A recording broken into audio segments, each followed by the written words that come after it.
Well, welcome back to NRM 638, Python Scripting for ArcGIS Applications, Spring Semester 2015. This is an e-learning class at the University of Alaska, Fairbanks. In this session, we're going to create line feature class. So if you go to the Blackboard website and download week 4 lines.txt. So we'll be basically copying and pasting from this text file into the Python window in ArcMap. So I've already set my workspace to my geodatabase container. So I'm going to create a folder or a variable called outWorkspace, and that will also be my geodatabase container. And then we'll create a line feature class. So the key here will be polyline. And then we'll add some fields to our new polyline feature class. So we add 2 fields. One will be a short integer field called line ID, and the other one will be a text field that will be 16 characters maximum, and that will be called name. Okay, and next we'll create a list that will have X and Y coordinates inside that list. And just like when we created points, we'll create a point object, but we'll also create an Arcpy array. So that's like a list, but it's an Arc object. If we say, what is the type of our array? It's an Arc object, but you can think of it as being a container that we're going to have that will contain a series of points. So it'll be like a list, except there'll be point objects in that container. So we've got our list of coordinates. We could print them out, and then we'll assign the X value and the Y value for our new point object and add that to our array. So then if we type in array dot, what is the count of the number of points inside that array object? So there's 3 points now inside that array object. Next, we'll create a line object from our array of points. So now our line object will have line properties. So if we type in line object dot, what is the length of our line? So the length of our line is 10. So next we'll start editing our line. So we'll create a cursor using the data access insert cursor function.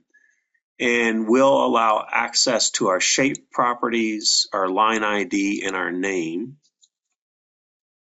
So then if we type in edit lines, that's the cursor, dot fields, that will tell us the fields that we have access to that we can assign values for. So we have access to the shape field, the line ID field, and the name field. So we'll make a list, and that will contain our line object, the value 1, and the string first line. So then if we say, what is the type of this new row? It's a Python list. What is in this container, this Python list?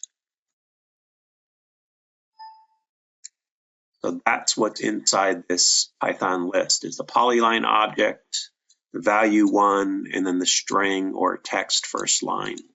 So then if we type in edit lines dot, we could insert a row. So we'll insert this new row. And then we can delete our cursor to unlock our table so we can look at the line attribute table. So delete edit lines. And then in ArcMap, we'll add that feature class called test lines to our data frame, and then we'll look at test lines. So here's our test line.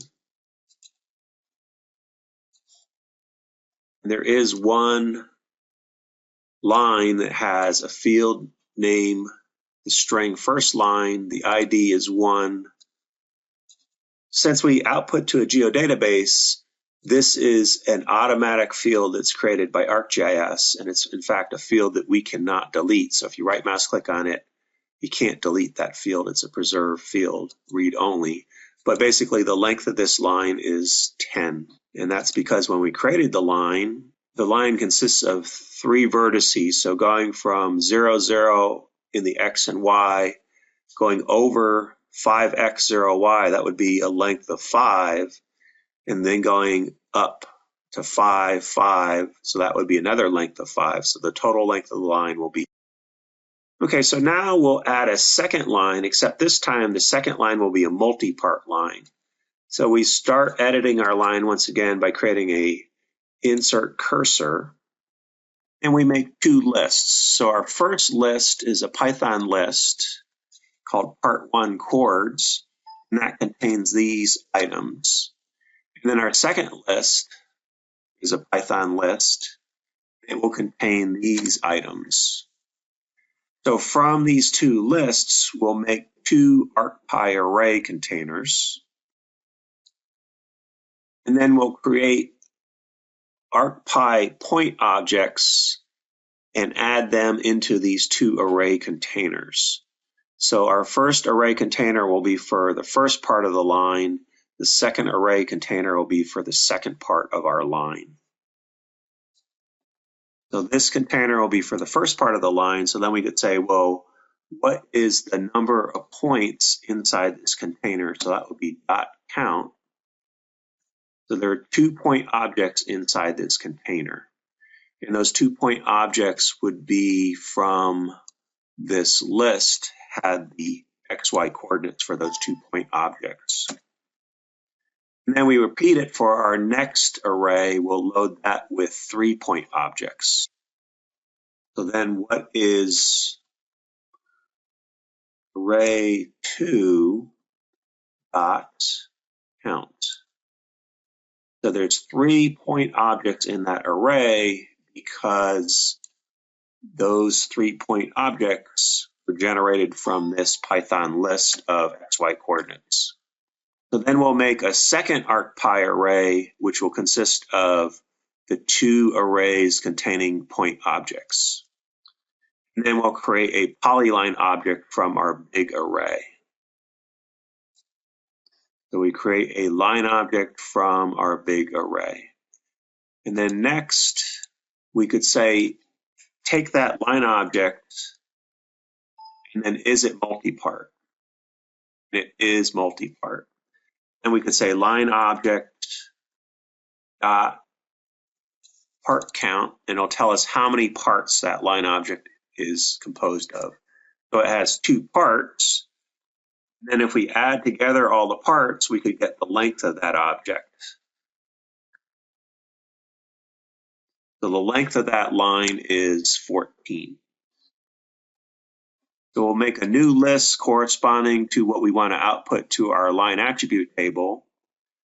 So if we say, what is the type of new row? It's a Python list, and then what's inside that Python list?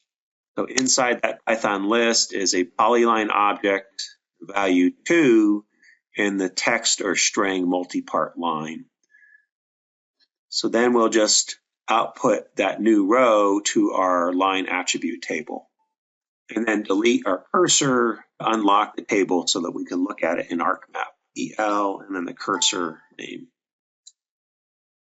Okay, and then we'll add it to our data frame in ArcMap to examine this multi. We add test lines. So our second line is the multipart line. So this is the first part, and you remember the first part had 2 vertices going from this location to this location, and this is the second part of the line, and it had 3 vertices. So one vertex was here, one vertex was here, and one vertex was there. And then if you add up the length of this part and the length of this part, it would give you a length of 14. Okay, so if you go to the Blackboard website, I've got a quiz question for you, and that quiz question will lead you to our last video session for this week, which is creating polygon feature classes.